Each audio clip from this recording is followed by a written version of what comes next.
Hi, my name is Reed Silverne. The name of this show is Fed Pride. The reason it's called Fed Pride is because I'm a federal worker, retired, and proud of it.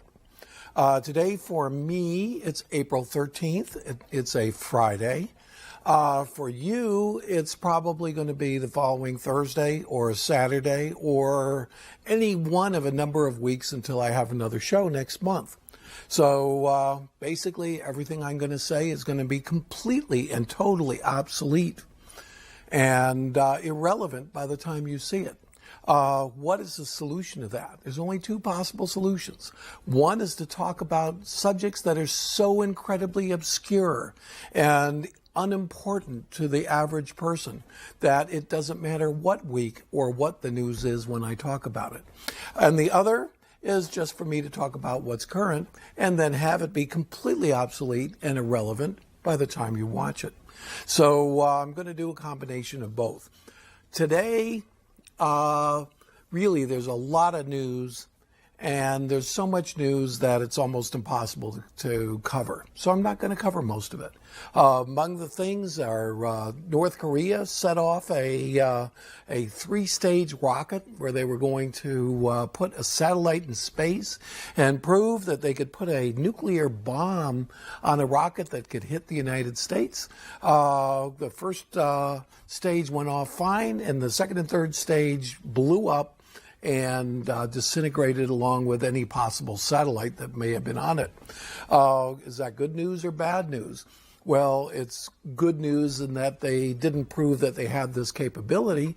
It could be bad news if they decide that the only way to keep their pride up would be to set off another nuclear test, which would be a disaster.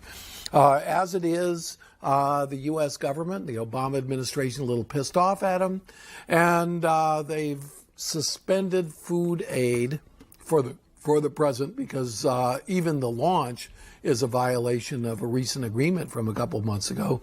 I suspect if they don't do the nuclear test, they'll unsuspend it when nobody's looking. But we'll see what happens. So that's a big story. Syria, there's a ceasefire. However, they still shot demonstrators, so Assad still seems to be out of control. Iran is finally buckling under a little bit to economic pressure. And what was this economic pressure? Well, the main economic pressure was the EU decided to completely suspend Iranian oil shipments. And just to put a little poke in the eye, Saudi Arabia increased their production to offset that difference. At first, the Iranians were threatening to close the Straits of Hormuz. Price of oil went up from $98 to $110. At least the WTI, the Brent, which is the world index price of oil, went up into the 130s, and I think it's down to 120 today. However, the price of oil has retreated. It's in the low 100s. It could go down below 100, or it could get manipulated back up. It's hard to say. But there's about to be talks, in which case Iran may at least not suspend, but to reduce their nuclear enrichment or uranium enrichment, and promise not to set off a nuclear bomb, which they've already said that they didn't want to do in the first place. So, believe them or not, I'm sure it's welcome news to Obama, because one of the big things that the Republicans have been beating Obama about the head and shoulders has been an increase in the price of gas, not oil, gas. It's a very, very interesting story on that, and I think I covered it one time, but I'm going to restate a little bit because it's interesting what's happening currently, and by currently I mean April 13th. There's been a situation where the price of oil retreated from 110 down to 102. That's about a 7% decrease. Now, previously, it had been in the high 90s and went all the way to 110. So it was about an 11% increase. However, the price of gasoline, which means the spot price of gas in the world market, didn't go up 11%. It went up almost 25%. Went up from 280 all the way to 340 plus, and now is retreated down to 334.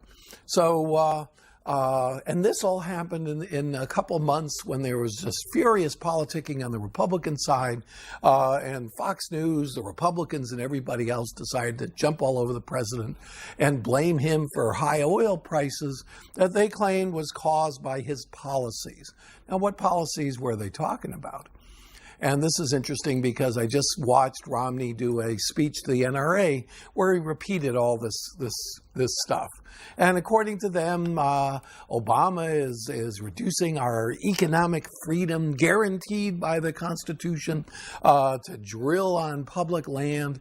And the reason was that he put down was because of the pipeline, and because they haven't approved the pipeline yet. Which he probably is going to approve later to please the Canadians, not to please the oil companies, but because he suspended drilling in the Gulf. Well, if even if a Republican was in charge and total, complete, incredible incompetence had caused a leak at an incredible amount of 60 million, or what was it?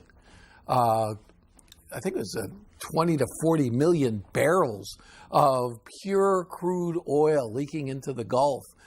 Fortunately, it didn't do a lot of permanent damage, but it sure looked bad, destroying marshlands and killing birds and fish. Just looked awful. Completely shut down all of the tourist trade in Biloxi and Mobile and these Gulf areas around the Texas coast and so on and so forth, mostly in Louisiana though. And all the beach communities in Pensacola near western Florida were hurt as well. And just completely shut down a couple industries, the fishing industry, the shellfish industry, and the tourism industry in a whole area because people were just complete idiots and hadn't set up a decent and apparently federally required blowout valve and had then handled everything in the maximum possible incompetent manner, so that this thing went on for I think at least 60 or 70 days. So anybody watching TV at that time, and they were even pissing off Republican governors like Haley Barbour, very conservative people. So yeah, they shut down drilling in the Gulf for a review for 6 months. And then they started it back up again when everybody started to ignore it. Who is they? They were the Obama administration.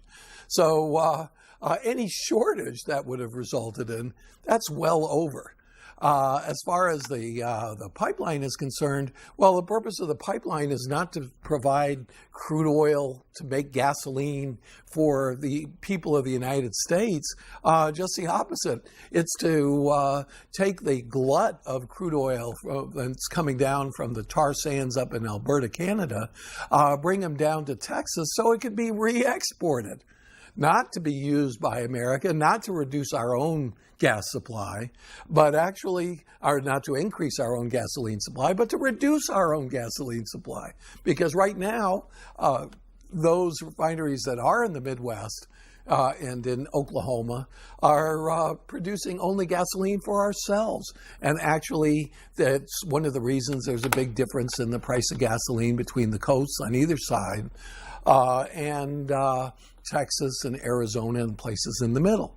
So there's a situation where everybody's jumping over on Obama. And of course, the previous year and the previous year and the previous year, there was a tremendous rise in the price of gas in April, and it would go through until June or July, and then it would pull back.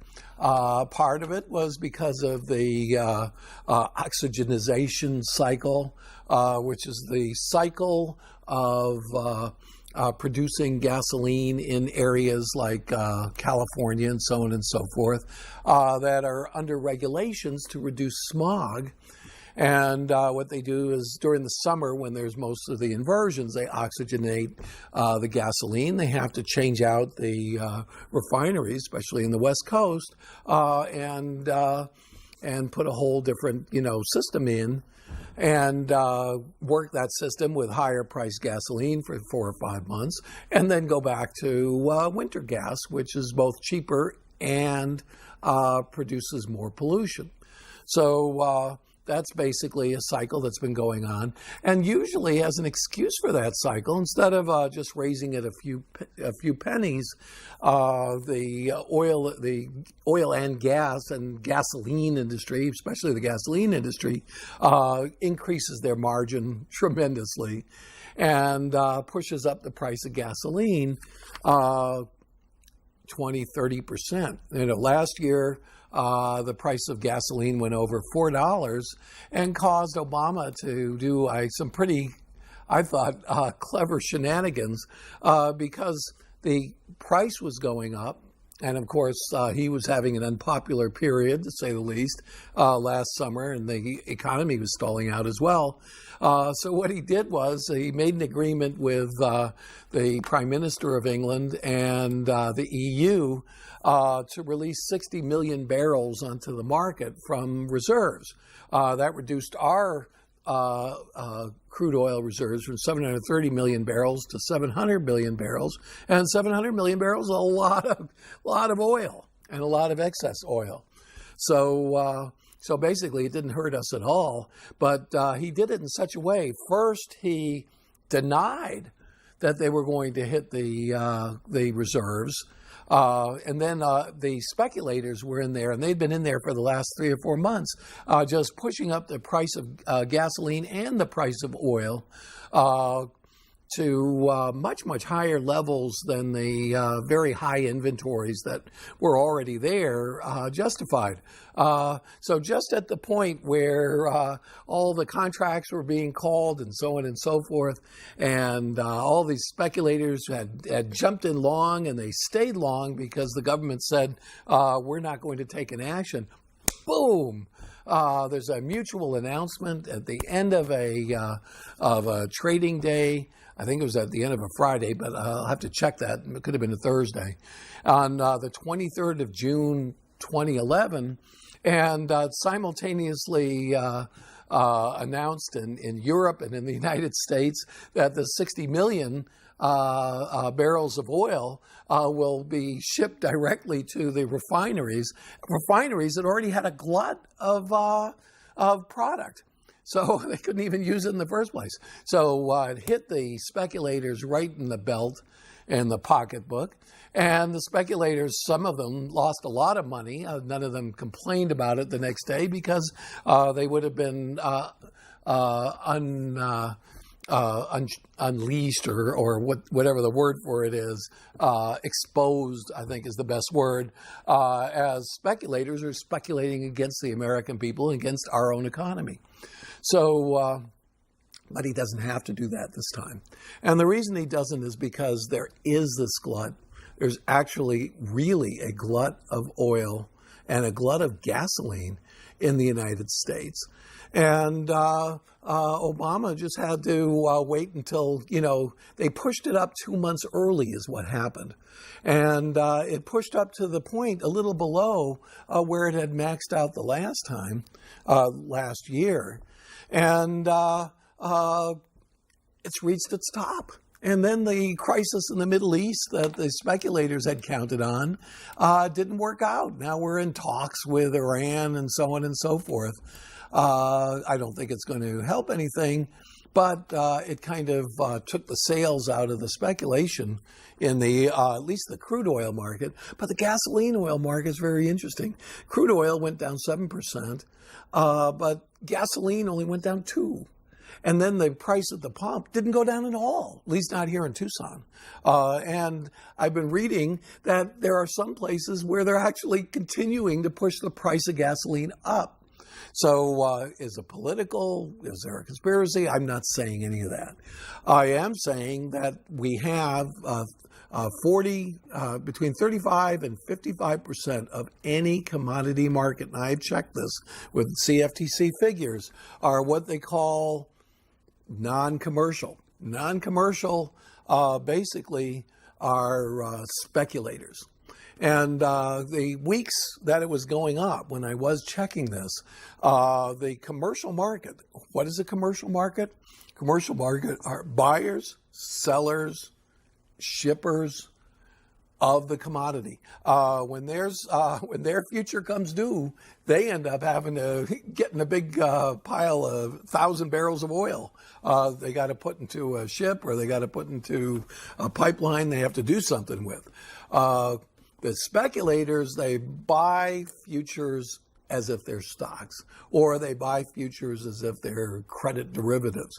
And in this case, in that case in last year, they got caught with their pants down and they lost a lot of money. And in my opinion, couldn't happen to nicer people. However, this year it seems to be ramping up to the point where it would have been during the summer. Now, because of the warm period, the oxygenization process is already going on. So this is the price during the period when they're doing the conversion, which is when the price usually rises. And it looks like even some of the business magazines are coming out, Bloomberg and so on and so forth, with predictions that the price of gas has reached its limit this year.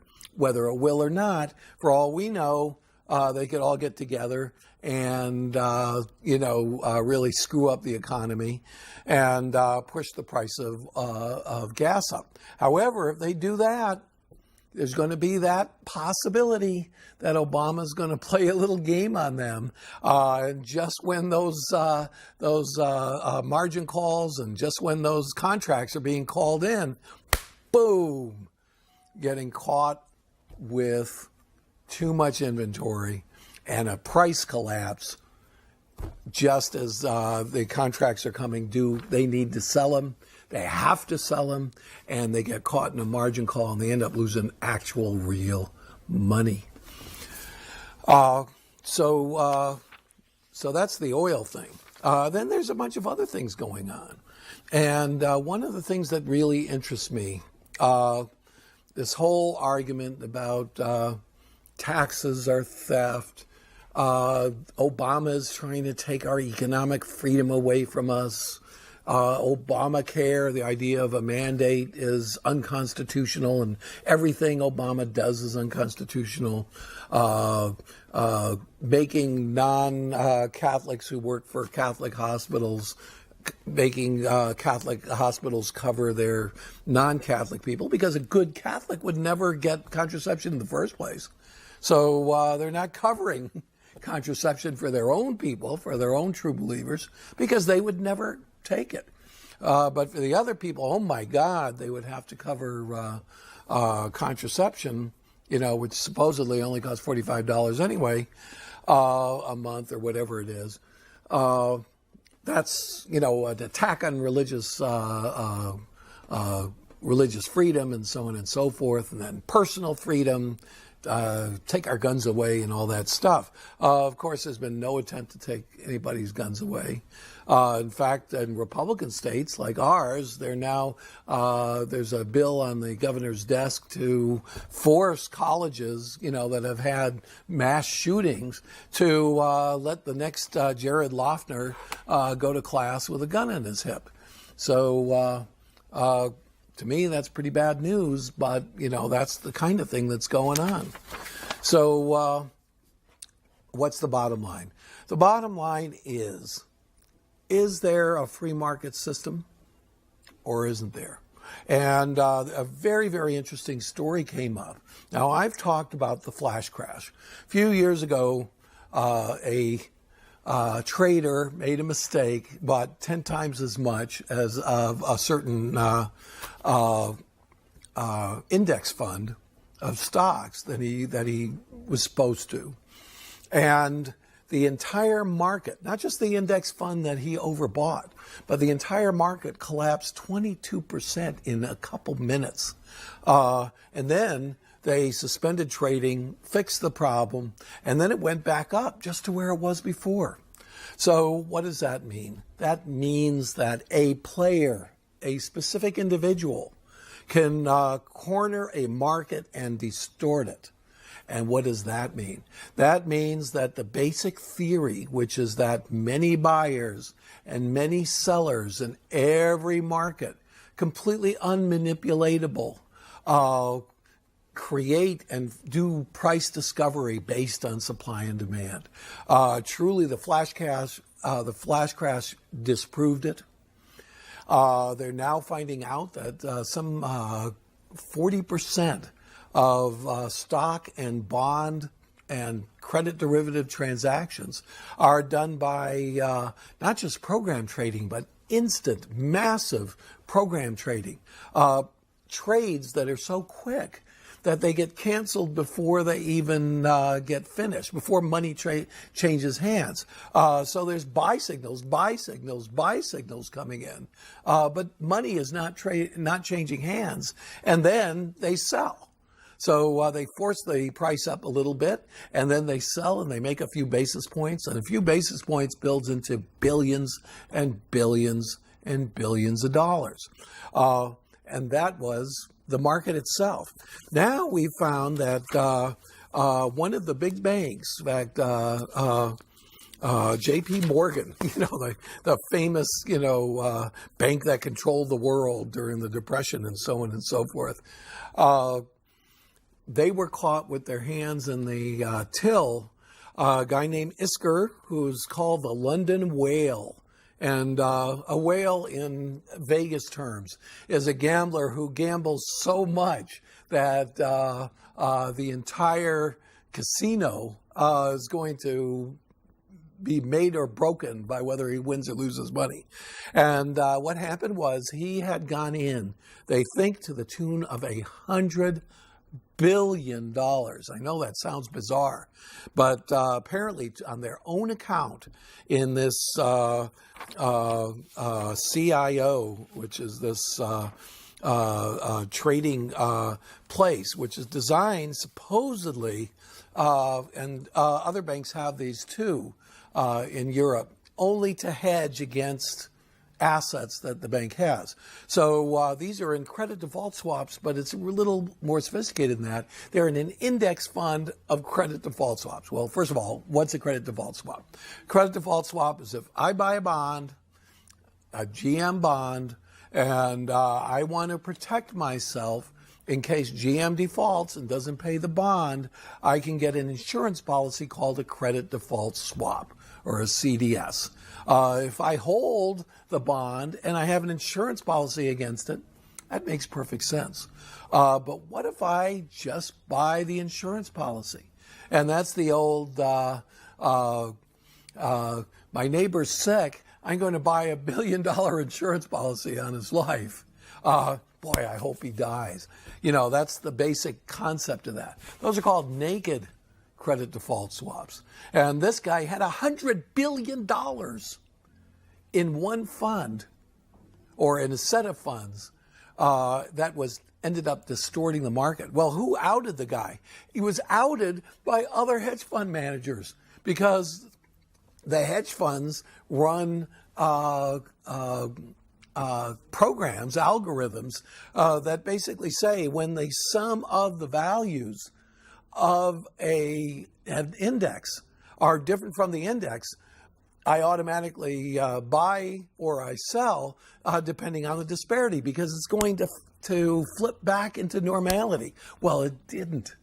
And they did a little research, and they found out that J.P. Morgan was manipulating the market so greatly that the sum of the values of the bonds were different than the value of the index fund, which was composed of the sum of the values of the bonds.